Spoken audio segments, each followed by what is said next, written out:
자, 여러분 오늘 본문 말씀은 아주 짧다고 했는데 두 구절밖에 되지 않습니다. 예수님께서 광야에서 시험을 받으신 사건은 여러분 이게 마태, 마가, 누가 이 세 개 복음서에서 다 등장하는 부분입니다. 그래서 요한복음 빼고는 이 세 복음서에서 다 등장하는 게 예수님께서 광야에서 시험을 받으신 부분입니다. 누구에게? 사탄에게. 자, 그러면 여러분 이 예수님께서 광야에서 시험 받으신 사건이 마태복음과 누가복음에서는 조금 더 세밀하게 등장합니다. 돌이 쪽덩이가 되게 하고 성전 꼭대기에서 뛰어내리라 그리고 사탄에게 절하라는 그런 세 가지 유혹에 대한 이야기가 조금 더 자세하고 명확하게 서술되어져 있는데, 이 마가복음에서는 이 모든 것이 생략되어져 있어요. 생략되어져 있고 단 이 두 구절을 통해서 예수님께서 광야에서 시험 받으신 사건을 이렇게 간략하게 끝내고 맙니다. 자, 그러면 왜 마가복음서에서는 예수님께서 광야에서 시험 받은 이 사건이 두 구절밖에 되지 않는지, 왜 자세하게 묘사하지 않았는지를 우리가 마가복음서를 통해서 알기 원하는데요. 자, 우리 한번 12절 말씀을 한번 읽어볼게요. 짧지만 그 짧은 구절에는 여러분 한 단어 하나하나가 매우 중요합니다. 자, 우리 한번 예수님께서 광야에서 사탄에게 시험 받으신 사건에 대해서 다시 한번 우리 12절을 읽도록 하겠습니다. 자, 한번 여러분들이 읽어볼게요. 자, 시작. 성령이 곧 예수를 광야로 내몰아. 여러분 말씀을 잘 보시기 바랍니다. 성령이 곧 예수를 광야로 몰아내신지라. 자, 여러분 예수님께서 광야에서 누구에게 시험을 받으시죠? 사탄에게. 근데 그 사탄에게 시험 받는 주권은 누구에게 있습니까? 성령 하나님께. 여러분 이 사실이 우리에게 매우 중요합니다. 하물며 예수님이시지만 예수님께서 이 광야로 시험 받으신 부분 가운데 있어서 그 주체와 주권이 바로 성령 하나님께 있다라는 그 사실이 우리에게는 매우 중요합니다. 아마 여기 있는 분들 중에서도 삶을 살아가다 보시게 되면 아마 이 시험이라는 것을 받으신 분들이 계실 거예요. 여러분들이 이 세상을 살아가시면서 예수 믿고 살아가는 삶 가운데 시험 받는 모든 주권도 주체도 누구에게 있다고요? 오직 성령 하나님께 있는 거예요. 성령 하나님께. 자, 그러면 왜 여기서 성령이 곧 예수를 광야로 몰아내신지라, 우리 지난번 마가복음 첫 번째 시간 가운데 여러분 말씀의 주제가 혹시 기억나시나요? 예수님께서 세례를 받으시더라. 무슨 세례를 받으셨죠? 세례 요한으로부터 물세례를 받았는데 그 예수님께서 물에서 다시 올라오니 이 하늘이 갈라지고, 제가 찢어진다는 표현을 했어요. 그래서 하늘이 갈라지고 하늘이 찢어지고 하늘이 내려앉아서 성령께서 우리에게 찾아오시게 됩니다. 그 성령께서 찾아오심과 동시에 그 예수님께서 하나님의 아들이심을, 이는 내 사랑하는 아들이라. 그 놀라운 성령의 역사가 예수님의 세례 현장 가운데 펼쳐지게 됩니다. 그때 그 성령께서 그 예수님을 뭐 하신다고요? 동시에 바로 광야로 이끌고 가신다고요. 그래서 여러분 우리는 가끔 그렇습니다. 왜 내가 예수를 믿고 성령을 받았는데 내가 왜 내 삶에 이 시험이 끊이지 않을까? 왜 나에게 이 고통과 고난이 끊이지 않을까? 여러분 이건 어찌 보면 우리의 삶 가운데 당연한 수순이기도 합니다. 당연한 수순이에요. 제가 다음번에 여러분께 말씀드리겠지만 하나님께서는 사랑하신 자를 뭐 하신다고 그랬죠? 징계하신다고 그랬어요. 그래서 하나님께서 하시는 징계는, 이 징계라는 단어 자체가 파이데이 아닌데 이게 하나님의 자녀로 만들어 가시다. 그래서 하나님께서는요, 성령 받은 우리에게, 또 예수 믿는 우리의 삶 가운데 우리를 어찌 보면은 시험의 길로, 어찌 보면 우리가 보기에는 징계라는 그 어떤 우리의 삶의 모습으로 하나님께서 우리를 이끌고 가시더라는 거예요. 그래서 이 예수님도 보니까 이 광야로 이끌고 이제 성령께서 보니까 이끌고 가시게 됩니다. 근데 여러분 아마 여기 있는 분들 중에 그런 고백을 하시는 분들이 계실 거예요. 예수 믿고 살다 보면 아마 다 한 번쯤 이런 기도를 하셨을 건데, 오늘도 성령께서, 만약 내일이 월요일이에요, 오늘도 성령께서 내 삶을 인도하셨으면 좋겠다. 예. 이게 지금 예수님께서 성령의 인도하심을 받은 삶이거든요. 그럼 성령께서 내 삶을 인도하셨으면 좋겠다 라는 간절함이 여러분들에게 있습니까? 있어요. 그런 고백도 하고 그런 기도를, 그런 간절함을 하나님께 많이 올려드려요. 근데 중요한 것은 여러분 뭔 줄 아세요? 예.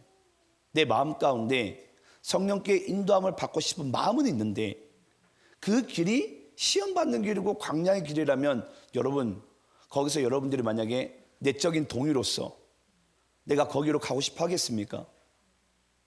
대부분들은요, 거기서 내 자아가 너무 커가지고 가려고 하지를 않아요. 그러면서 말은 우리가 하나님께 그런 고백을 해요. 하나님, 오늘도 내 하루를 성령께서 인도하소서. 성령께서 주관하시고 성령께서 이끄시는 삶을 살게 하소서. 근데 중요한 것은 뭐죠? 예, 내 마음 가운데 내 자아가 너무 커요. 내가 하고 싶은 게 너무 커요. 그러니까 어찌 보면 내가 성령께 인도함을 받고 싶기보다는 내가 살고 싶은 삶을, 아니면 내가 보기에 이런 삶이 성령께서 인도하시는 삶이라는 것을 우린 스스로 속여가면서 그 길을 택하면서 살아가고 있는 줄도 모릅니다.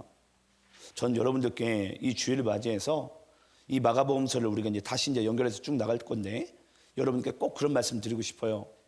성령께서 인도하신 삶이라고 여러분 무조건 꽃길은 아닙니다. 예, 무조건 넓은 길이 아니라는 거예요. 비록 성령께서 우리의 삶을 성령의 충만함 가운데 우리를 인도하시겠지만 그 길이 우리가 보기에는 말할 수 없는 메마른 광야일 수도 있고, 예, 그곳 가운데 말할 수 없는 고통과 고난이 뒤따를지라도 성령께서 진짜 인도하신다면 여러분, 그 길이 곧 생명의 길이 될 줄을 믿습니다. 그래서 여러분들이 정말 성령의 인도함을 받는 매일매일의 삶을 살기 원하신다면요, 잊지 마세요. 나의 세상의 기준을 내려놔야 됩니다. 나의 기준을 내려놔야 돼요. 우리 한번 에베소서 5장 18절 말씀을 함께 한번 읽어보겠습니다. 자, 함께 있습니다. 시작. 술 취하지 말라. 이는 방탕한 것이니 오직 성령으로 충만함을 받으라. 여러분, 우리가 지난번 마가복음 첫 번째 시간 가운데 예수님께서 이 세례 요한으로부터 세례를 받으신 사건이 하늘이 찢어지고 갈라지고 하늘이 임하여서, 이 땅 가운데 임하여서 예수님께서 성령으로 충만함을 입은 상태예요. 그 성령의 충만함을 예수님께서 입으시니까 성령께서 이끄시는, 내몰리는 그 자리 가운데 가더라는 거예요. 그래서 오늘도 이 말씀을 받는 예수님께서 우리에게 또 이야기하고 있습니다. 너희들이 세상, 바로 이 술이라는 것이 세상을 뜻합니다. 세상의 술에 취하지 말고 뭐에 취하라고요? 성령의 충만함을 받으라. 성령의 충만함을 받으라. 제가 그래서 여러분께 그런 말씀 드린 적이 있어요. 이 술이라는 것은, 이 알코올이 우리 중추신경을 마비시켜가지고 우리를 생각 없는 동물로 만들어버려요. 한마디로 분별력을 상실하게 만들어버린다는 거예요. 이와 같이 우리가 세상의 마음을 빼앗기게 되면 우리의 삶의 분별력을 우리는 잃게 만들어버립니다. 마비시켜버려요. 그러니까 이것이 하나님께서 원하시는 길인지 아니면 내가 원하는 길인지를 분별할 수 없게 된다는 것입니다. 그래서 오늘 이 말씀을 받는 여러분들에게 저는 성령의 충만함이 임하시기를 간절히 축원합니다. 자, 그리고 우리 한번 12절 말씀 다시 한번 보실 텐데요. 자, 12절 말씀 가지고 계속 설교를 할 거예요. 자, 12절 말씀 보게 되면 성령이 곧 예수를 광야로 뭐 하신지라? 몰아가신지라. 여러분, 몰아가신 게 어떤 의미를 하신지 아시죠? 예를 들어서 이 목동이 양을, 소를, 염소를 몰아갈 때 와 이렇게 한번 몰아가는 거예요. 절대 한눈 못 팔게, 절대 다른 길로 가지 못하게 오직 그 목자가 원하는 길을 오직 이렇게 싹 몰아갑니다. 그걸 몰아간다라고 표현을 해요. 몰아간다. 근데 오늘 예수님께서도 뭐 하셨다고요? 보니까 몰아가신 거예요. 근데 재밌는 부분이 있습니다. 이 몰아가는데 이 몰아가신지라라는 이 부분이요, 이 마가복음서에서는 마태복음과 누가복음서와 다르게 마가복음서에서 이게 현재 진행형으로 되어져 있습니다. 예. 현재 진행형이라는 것은 한마디로 예수님께서 광야에서 시험 받은 사건이 오늘날 우리의 삶 가운데도 고스란히 이것이 실제로 나타나야 된다는 거예요. 믿으십니까? 한마디로 오늘 예수 믿는 우리의 삶도 성령께서는 뭐 하신다고요? 광야라는 곳으로 우리의 삶을 몰아가신다고요. 몰아가신다고요. 예. 근데 아마 대부분들은 그럴 거예요. 왜 내 삶이 광야야 되냐고. 예. 그래서 광야라는 것은 여러분 결국은 예수 믿는 자의 삶의 자리를 얘기해요. 삶의 터전. 그 삶의 터전 가운데, 자리 가운데 성령께서 뭐 하신다고요? 우리의 삶을 광야 같은 삶으로 몰아가신다고요. 네. 이 역사는 하나님께서는 오늘도 예수 믿는 우리에게 고스란히 역사되어지기를 간절히 원하는 줄 믿습니다. 그래서 마가복음서에서는 이게 몰아가신지라가 현재 진행형으로 되어져 있어요. 오늘도 너희들의 삶 가운데 이와 같은 현상이 나타날 거라고. 오늘도 예수 믿는 우리에게. 예. 끝난 게 아니에요. 예수님께서 받으시고 끝난 게 아니라 오늘도 예수 믿는 우리에게도 광야와 같은 그런 곳으로 하나님께서는, 성령께서는 우리의 삶을 몰아가신다는 거예요. 뭐 하지 못하게? 한눈 팔지 못하게, 딴 곳으로 가지 못하게 그쪽으로 몰아가신다는 거예요. 자, 그러면서 여러분, 이 예수님께서 그러면 한번 생각을 해보세요. 예수님께서 가신 이 광야의 모습은 어떠했을까요? 광야의 모습은 어떻죠? 먼저 이 질문부터 먼저 해볼게요. 여러분, 여기서 광야라는 글자가 명사입니까? 형용사입니까? 예, 명사죠. 광야니까. 예, 뭐 아마 초등학교 때 국어공부 다 해보셨을 건데, 예, 광야는 명사입니다. 이 한글로 적혀 있는 게 명사예요. 예. 자, 그럼 여러분, 이 광야가 한글로도 명사로 적혀 있는데 재밌는 것은요, 이건 물론 이제 저만 알 수 있는 부분이긴 해요. 아무래도 저는 이제 본문을 연구를 했으니까. 근데 이 광야가요, 실제 원어로는 형용사로 되어져 있어요. 그럼 형용사로 되어져 있다라는 것은 명사의 의미보다 뭔가 형용사적, 예, 형용사적 의미가 더 중요함을 하나님께서 우리에게 말씀하고 있는 부분입니다. 자, 그러면 이 광야라는 곳이 형용사적 의미 가운데 있어서는 어떤 의미인지 우리 한번 말씀을 볼 텐데요. 우리 13절 말씀 읽어볼게요. 자, 여기 형용사적 의미가 나옵니다. 광야에. 자, 13절 여러분들이 읽겠습니다. 자, 시작. 광야에서 40일을 계시면서 사탄에게 시험을 받으시며 들짐승과 함께 계시니 천사들이 수종들더라. 자, 여러분, 광야는 형용사적 의미 가운데 어떤 곳이냐면요, 바로 들짐승과 함께 있는 곳입니다. 들짐승과 함께 있는 곳. 들짐승. 여러분, 우리가 한번 집에 가서 기억나시면 한번 찾아보세요. 신명기서 1장 19절과 신명기서 8장 15절에 보게 되면요, 그때 이스라엘 백성들과 모세가 이 광야를 향해서 이렇게 묘사를 합니다. 무서운 광야라. 무서운 광야라. 예. 집에 가서 한번 찾아보세요. 왜 그때 출애굽 당시에 이스라엘 백성들이 이 신명기 1장 19절과 신명기 8장 15절에서 무서운 광야라고 표현했냐면, 그 광야에 여러분 뭐가 있었죠? 죽음이 도사리는 곳, 그 광야에는 들짐승이 있는 곳, 그 광야는 뱀과 정갈이 있는 곳. 네. 한마디로 언제 죄와 사망이 나를 삼킬 줄 모르는 곳이 여러분 뭐라고요? 바로 광야라고요. 네. 죄와 사망이 나를 언제든지 덮칠 수 있고 삼킬 수 있는 곳이 광야인데, 그 광야가 제가 아까 말씀드렸지만 광야는 우리의 입장에서 어디라고요? 삶의 자리이고 삶의 터전이라고요. 예. 아마 여기 있는 분들도 그럴 마음들이 아마 보신 분들이 있을 거예요. 내 삶의 자리에서, 직장에서 어찌 보면은 내가 원해서 갔던 나의 직장 생활이지만, 내가 사랑해서 살았던 나의 가정이지만, 정말 이 사회가 너무나도 아름다워 보이고 싶은 정말 그런 사회이지만, 그 자리 가운데 우리는 어찌 보면은 죄와 사망이 나를 언제든지 삼킬 것 같은 그런 모습 가운데 우리는 살아가는 경우가 너무나도 많다라는 것입니다. 근데 그런 것이 여러분 뭐라고요? 광야인데, 그 무서운 광야라는 그 광야 가운데 성령께서는 우리를 어떻게 하신다고요? 몰아가신다고요. 몰아가신다고요. 예. 여러분, 저는 가끔 그래요.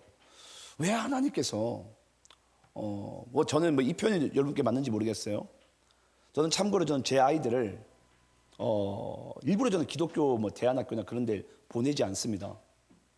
왜 그러냐면요, 우리 아이들이 살아가야 될 자리는 저는 광야라고 생각을 해요. 무서운 광야라. 결국은 우리 크리스찬들이 여러분, 복음이 진짜 빛날 때가 언제인 줄 아세요? 교회가 아니에요. 여러분들이 광야에 나갈 때 진짜 예수 믿는 자가 하나님의 백성임이 그제서야 증명되고 드러나게 됩니다. 아니, 교회에서 누가 할렐루야 못 외치고 누가 은혜를 못 받습니까? 다 받지. 왜냐? 다 믿는 사람만 있으니까. 근데 실제 내 삶의 자리마다 우리가 거해 있는 곳은 광야예요. 무서운 광야라. 뱀과 정갈이 있고 독사가 있고, 예. 언제든지 나를 삼킬 것 같고 언제든지 나를 해야 할 것 같은 득짐승이 넘치는 곳. 그것이 결국은 뭐라고요? 광야라는 거예요. 근데 그런 삶의 자리 가운데 하나님께서는, 이 성령 하나님께서는 우리의 삶을 몰아가신다는 거예요. 몰아가신다는 거예요. 무서운 광야로. 근데 제가 무서운 광야 하니까 여러분 혹시 약간 우스갯소리긴 한데 기억나시는지 모르겠어요. 그 누구죠? 그 스리랑카에서 온 그 블랑카. 예, 혹시 기억나세요? 우리 사장님 나빠요. 이렇게 하는 개그 프로그램이 있었어요. 그가 그러는 거예요.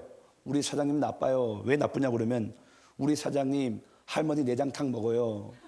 예. 또 우리 사장님 산채 비빔밥 먹어요. 또 우리 사장님 아이들은 눈가 사탕 먹어요. 무서운 것 아닙니까, 여러분? 대한민국 사회가 할머니 내장탕 먹고 산채로 그냥 비빔밥을 먹고 그리고 눈가 사탕 먹는 곳. 근데 저는 우스갯소리일지 모르겠지만 실제 우리의 삶의 자리가 그런 것 같아요. 예. 좀 하나님께서 이 세상을 아름답게 만드시고 좀 예수 믿기에 편하게 만드시면 얼마나 여러분 감사하겠어요. 그렇죠? 근데 실제 내가 예수 믿고 살아가다 보니까 이상하게 그 삶의 자리마다 들짐승이, 뱀과 정갈이, 이 사망과 죄가 나를 삼키려고 하는, 분명히 내가 오늘 주일날 은혜를 받았는데 내일 출근해서 나를 죄지을 수밖에 없게끔 몰아가게 하는 그런 것이 나의 삶의 자리라는 거죠. 네, 여러분 잊지 마시기 바라요. 그 자리 가운데 먼저 예수님께서 걸어가신 거예요. 예수님께서. 예, 예수님께서. 그럼 분명히 우리보다 먼저, 또 우리를 대신해서 먼저 예수님께서 그 광야로 걸어가신 이유가 있지 않겠습니까? 그래서 예수님께서는 그 광야에서 뭐 하시게 되죠? 3가지 시험을 받으시게 되죠. 3가지 시험을. 저는 그래서 여러분들 그걸 아셨으면 좋겠어요. 왜 예수님께서 먼저 그 광야에서 시험을 우리를 대신해서 받으셨는지. 그러면 예수님께서 그 광야로 걸어가시면서 오늘날 교회에게 원하신 것이 무엇일지. 예. 여러분 제발 교회에 와서도 우리가 으르렁대지 않았으면 좋겠어요. 교회에 와서도 제발 우리가 서로 섬기며 사랑하고 서로 세워주는 그런 교회 공동체가 되길 소망합니다. 예. 서로 좀 감싸주세요. 우리 좀 옆 사람과 한번 인사해 볼까요? 우리 그리스도의 이름으로 사랑하고 축복합니다. 예. 인상 쓰지 마시고요. 예. 좀 웃는 모습으로.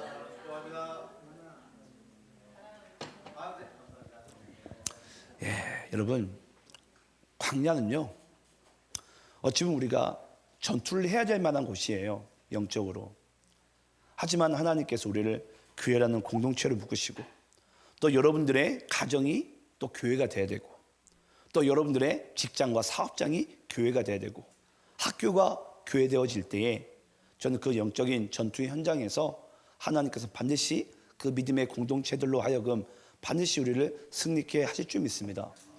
그래서 2-3 사람이 나의 이름으로 함께한 곳에 내가 너희와 함께하리라. 예, 그것이 여러분 바로 교회예요. 교회 건물은 여러분 여기가 교회가 아니라 바로 그것이 교회예요. 그래서 여러분 기억나십니까? 하나님께서 이스라엘 백성들을 광야로 내모시고 그 광야에 있는 이스라엘 공동체를 하나님께서 뭐라고 부르셨죠? 광야교회라고 불렀어요. 광야교회라고. 그래서 여러분 우리는 삶의 자리가 교회가 돼야 돼요. 삶의 자리마다. 예. 그래서 우리를 광약교회로 하나님은 오늘도 우리의 삶을 그 자리로 이끄신다라는 것입니다. 자, 그리고 우리가 한번, 자, 그러면 예수님께서 그 광야에서 아까 말씀드렸지만 세 가지 시험을 받으시죠. 세 가지 시험을. 자, 우리가 마가복음서에서는 생략되어져 있지만 첫 번째 시험이 뭐죠? 돌들로 하여금 떡덩이가 되게 하라. 자, 예수님께서 우리를 대신해서 먼저 첫 번째 시험, 광야에서 사탄에게 받으신 첫 번째 시험이 이 돌들로 하여금 명하여서 떡덩이가 되게 하랬어요. 그 시험을 예수님께서 광야에서 사탄에게 받으신 이유가 뭐죠? 신명기 8장 3절 말씀 읽어볼까요? 자, 신명기 8장 3절입니다. 함께 있습니다. 시작.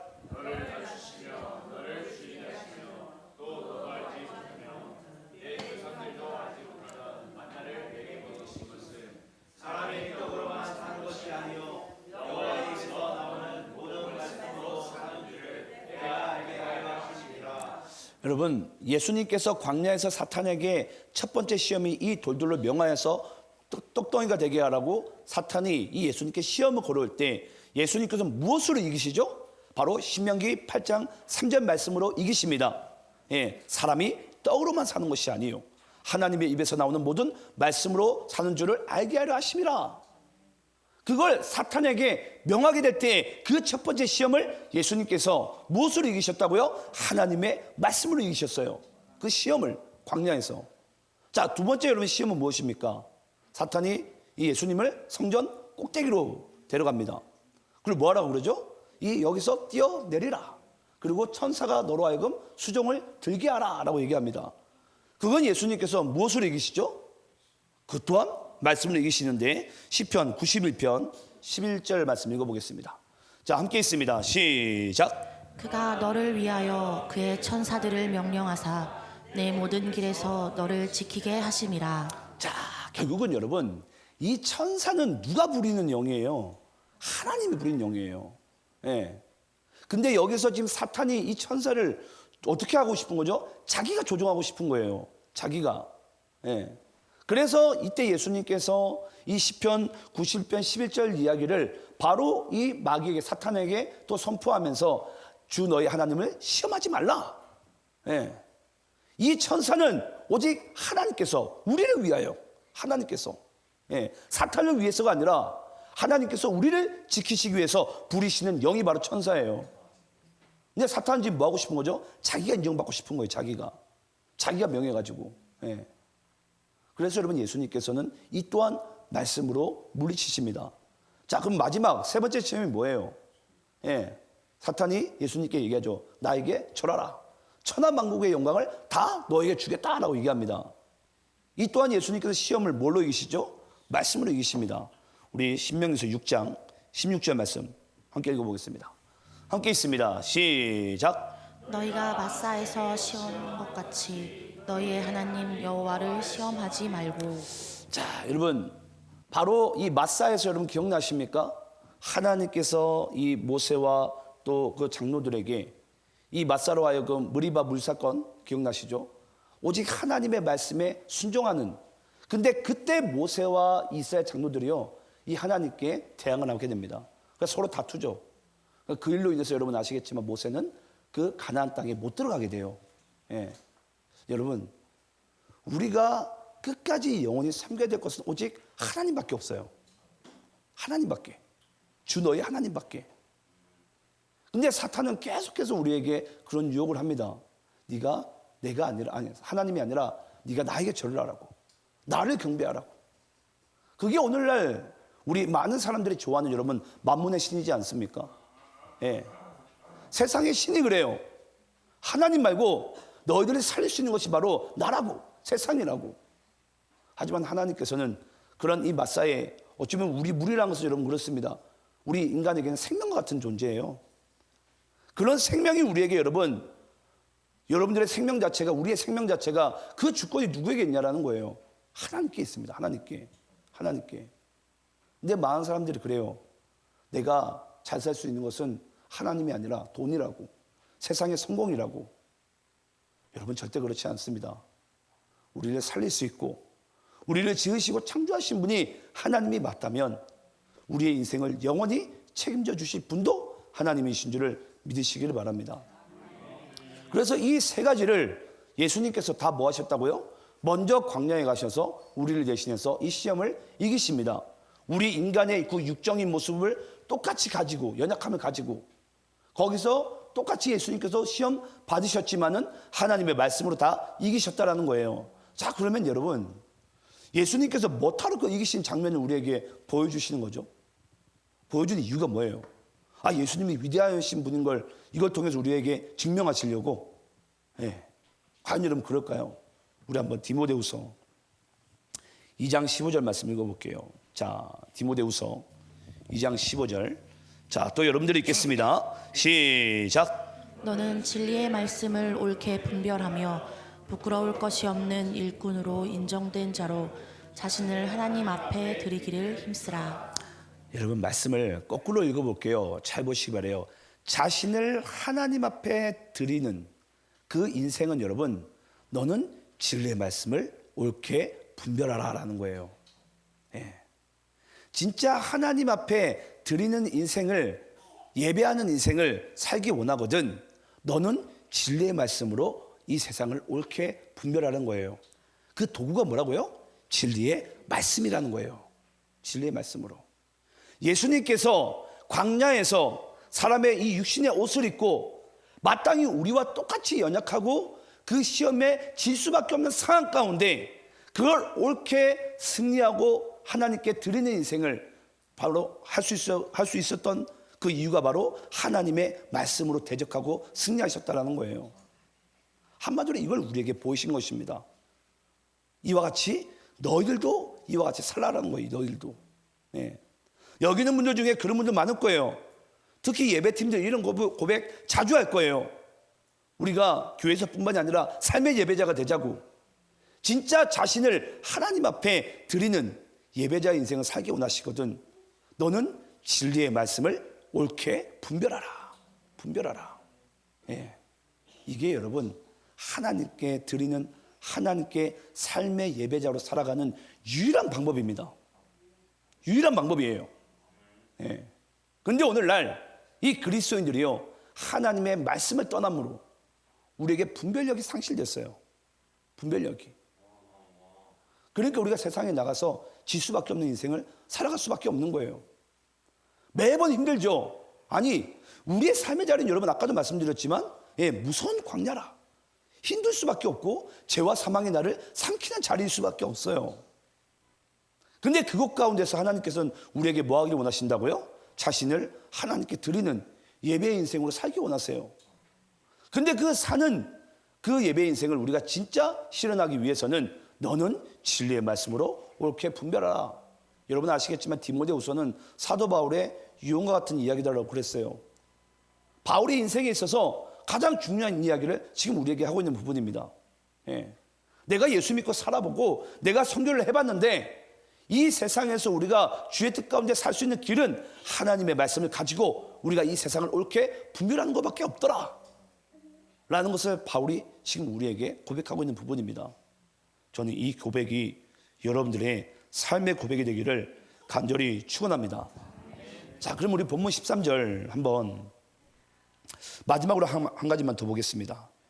자, 마지막으로 한 가지만 더 볼 텐데, 본문 13절에서 예수님께서 광야에서 시험을 여기 보니까 광야에서 며칠 동안 계시게 되죠?